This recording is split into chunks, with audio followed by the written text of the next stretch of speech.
Hey y'all, it's Carrie from KT Facilitation, and today we're going to talk about an underrated leadership skill of listening. And I am not talking about the, hey, okay, yep, I got you, listening where I'm just waiting for you to stop talking so I can get my point across or tell you my opinion.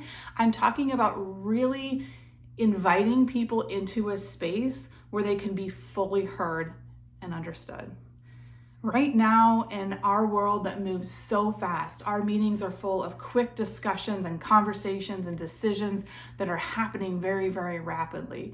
And we're actually creating space for people not to be heard, but finding that open door to step in and convince somebody of your next point, or to listen to beat down somebody else's story in order to cause a debate, right? Those kinds of conversations aren't really productive. So when we think about listening, we're really talking about being silent until it's your turn. And sometimes your turn isn't always right there, right? It's really about being present in the moment. It's about really looking and being curious enough to understand what somebody is saying and where they're coming from. So what does active listening really look like? Well, part of it is eye contact, and I'm not talking about eye contact, right? It's just kind of that soft gaze where I'm really connecting with you and I really want to understand who you are and where you're coming from. Part of it is body language, right? And how we're leaning in rather than sitting back, how we're being open to what's happening in this conversation, really inviting, again, someone into a space to share, asking clarifying questions. So say more to that. Tell me about how you experienced that. What are maybe some lessons that you learned as you went through that, right?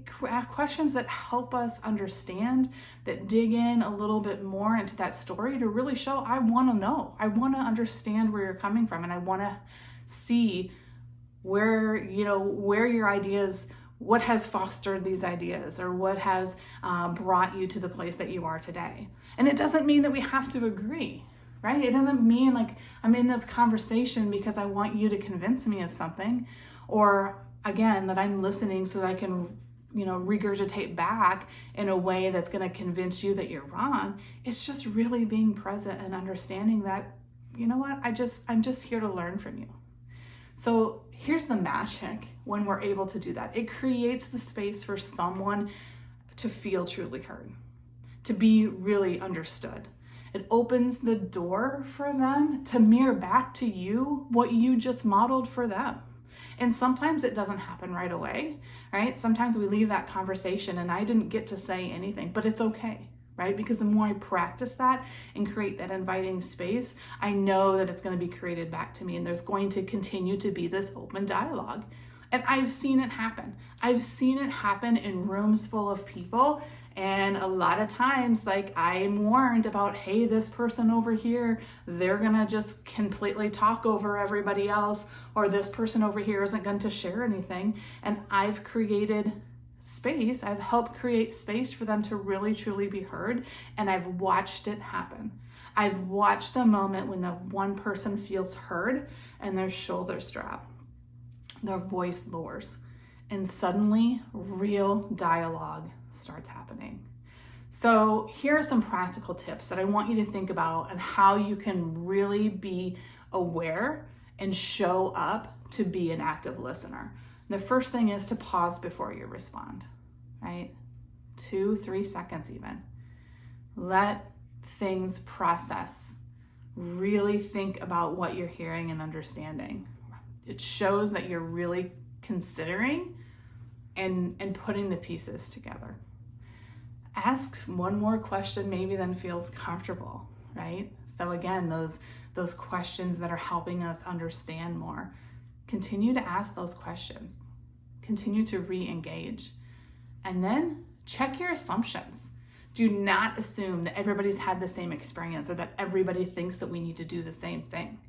Let them tell you their story so that you can understand where it is that they're coming from. When we do this, we understand that active listening is a gift.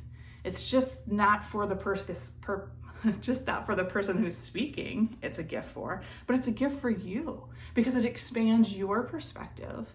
It builds trust and relationships that are going to really help you work and do problem solving in the long run, right? It's going to make room for solutions that you didn't even think about. But now we trust each other and we're sharing our experiences, and now we're coming to conclusions and solutions that just are the fit for everyone. So next time you find yourself in that conversation at work or at home, in community, I want you to practice listening. So not with the intent to reply, not with the intent to debate, but for the intent to understand.